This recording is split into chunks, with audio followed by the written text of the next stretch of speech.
शर्मिंदगी, दिल छू लेने वाली कहानी। पिताजी के पास कोई और शर्ट पैंट नहीं है क्या? जब से देख रहा हूँ यही 3-4 जोड़ी कपड़े लटकाए रहते हैं। कोचिंग से आकर पानी भी नहीं पिया, सीधा माँ को शिकायत सुनाने लगा। क्या हुआ, आज फिर किसी ने पिताजी पर कमेंट कर दिया क्या? छत से लाई कपड़ों को तय करते हुए माँ ने कहा। और नहीं तो क्या, पिताजी का नाम ही चेक शर्ट वाले अंकल रख दिया है सबने, और ना जाने क्या क्या कहते रहते हैं। वे एकदम से रुआंदा सा हो गया, मानो अभी रो देगा। किसी के बोलने से क्या होता है, बच्चे तो ऐसे ही लड़ते हैं। तू खुद गगन के पिताजी को किस नाम से बुलाता है, याद है तुझे? वह समझ गया कि माँ पिताजी की ही साइड लेंगी, इसलिए चुपचाप अपने कमरे में चला गया। पिताजी तक हर बात पहुंच जाती थी। उनका जानना ज़रूरी भी था कि उनका बेटा उनके बारे में क्या सोचता है। वे हर बात सुनते और बस मुस्कुराकर रह जाते। इंसान अगर समझदार है तो वह कभी भी छोटी छोटी बातों पर प्रतिक्रिया नहीं देता। सारे दिन का थका हुआ होता है, चाहता है कि अब घर में कुछ ऐसा ना हो, थकान इतनी बढ़ जाए कि फिर उतरे ही ना। ऐसा भी नहीं कि उन्हें फर्क नहीं पड़ता, पड़ता भी है, मगर वह बताते नहीं। इसी फर्क के कारण उन्हें ऐसा कुछ सुनने पर घंटे भर बाद नींद आती है। एक करवट लेटे वह सोचते रहते हैं कि आखिर बच्चों के लिए क्या ऐसा करें कि वह उनसे खुश रह सके, उन पर गर्व कर सके। हर तीसरे दिन माँ के पास पिताजी की कोई ना कोई शिकायत पहुँच जाया करती थी। पिताजी ऐसा क्यों करते हैं? पिताजी के पास पुराना स्कूटर क्यों है? नई गाड़ी या बाइक क्यों नहीं? पिताजी ने ये नहीं दिलाया।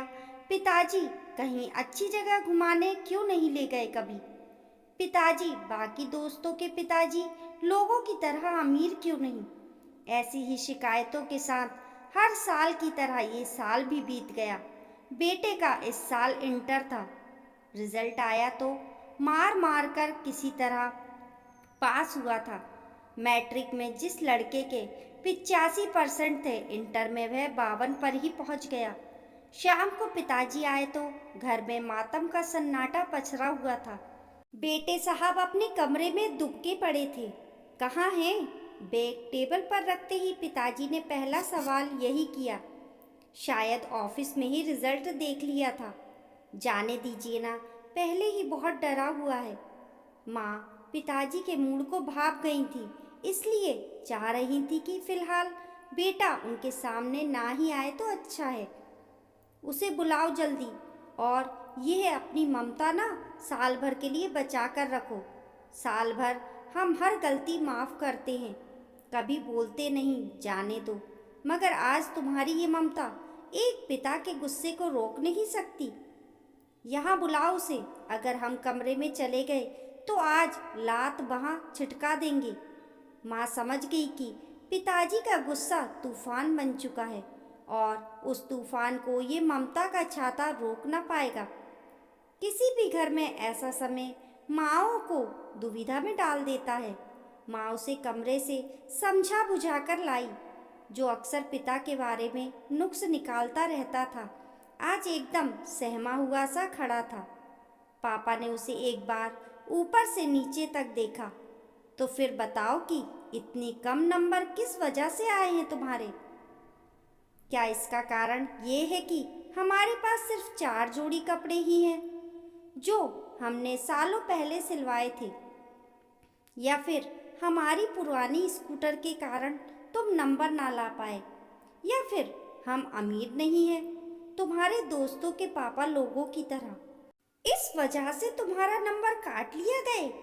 पिताजी के इन तानों को सुनकर बेटे ने एक बार माँ की तरफ देखा और फिर से सिर झुका लिया। उसे महसूस हो गया कि ये बातें तो मैं मम्मी से अकेले में कहा करता था, तो पिताजी तक माँ के अलावा कोई और नहीं पहुँचा सकता। मन में कोई वहम हो तो चलो तुमको कल ही गांव ले चलते हैं अपने, और वहाँ मिलवाते हैं अपने पुराने साथियों से। वे सब तुम्हें बताएंगे कि हम क्या चीज़ थे। महीने का कैलेंडर बाद में बदलता था, मगर हम अपने जूते और कपड़े पहले बदल लेते थे। पूरे जिले भर में इकलौती राजदूत बाइक भी हमारे पास थी। उसकी आवाज़ से ही कोई भी कह देता था कि पप्पू भैया होंगे। और एक हमारे पिताजी थे, वही 2 जोड़ी धोती और 2 चलनी सी बनियान लटकाए रहते थे। तुम लोगों जितना दिमाग नहीं चढ़ा था हमारा, लेकिन फिर भी सोच लेते थे कभी कभी कि आखिर पैसा रखकर करेंगे क्या, जब तन पर एक ठो अच्छा कपड़ा नहीं है। बेटे का सिर अभी भी झुका था। शायद वह समझ ही नहीं पा रहा था कि पिताजी ये सब मुझे क्यों बता रहे हैं। वक्त बदला, हालात भी बदल गए। पिताजी असमय चले गए।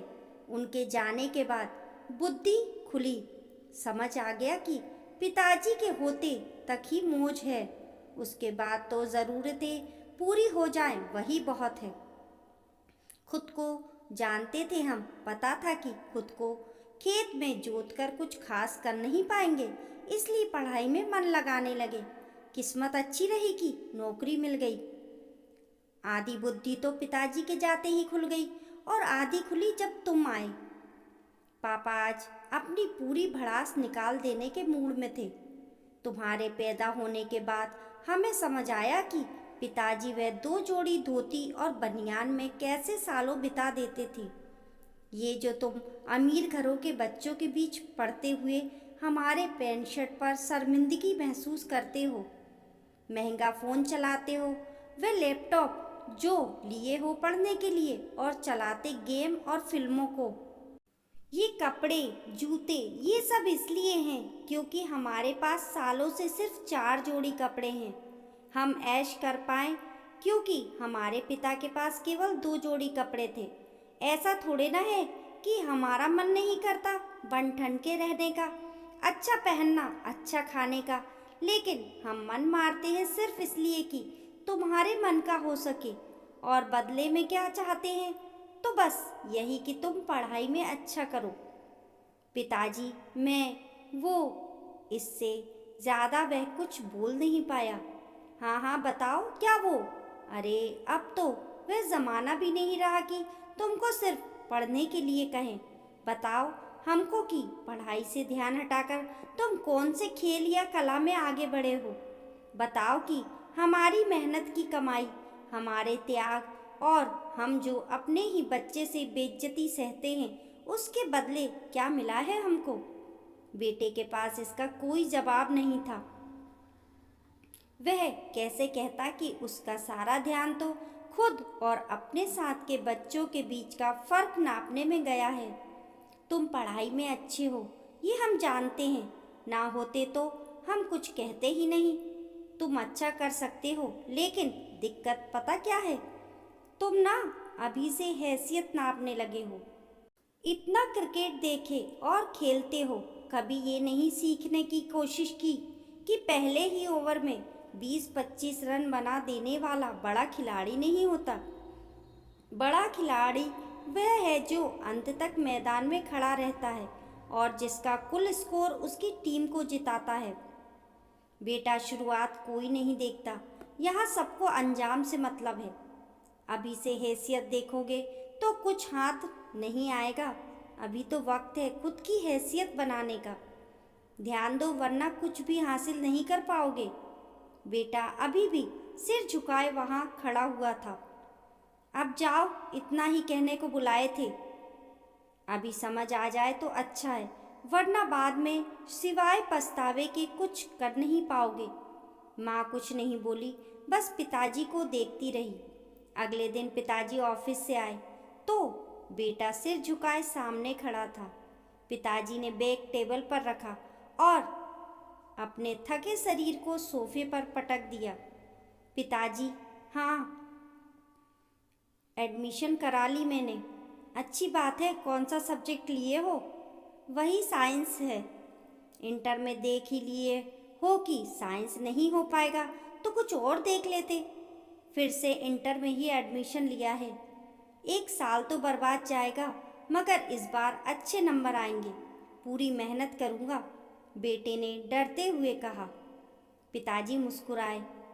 पढ़ना तुमको है, बेटा, हम बस ये चाहते हैं कि अच्छा बुरे के बीच का फर्क जान जाओ और ध्यान रखना कि अगर मेहनत होती रहे तो साल कभी बर्बाद नहीं जाता। बेटा पिताजी की बातों को समझ गया था। ये देखकर पिताजी को अच्छा लगा। कुछ देर बाद बेटा अंदर से एक पैकेट लेकर आया और पिताजी को थमा दिया। पिताजी ने पैकेट देखते हुए पूछा, ये क्या है?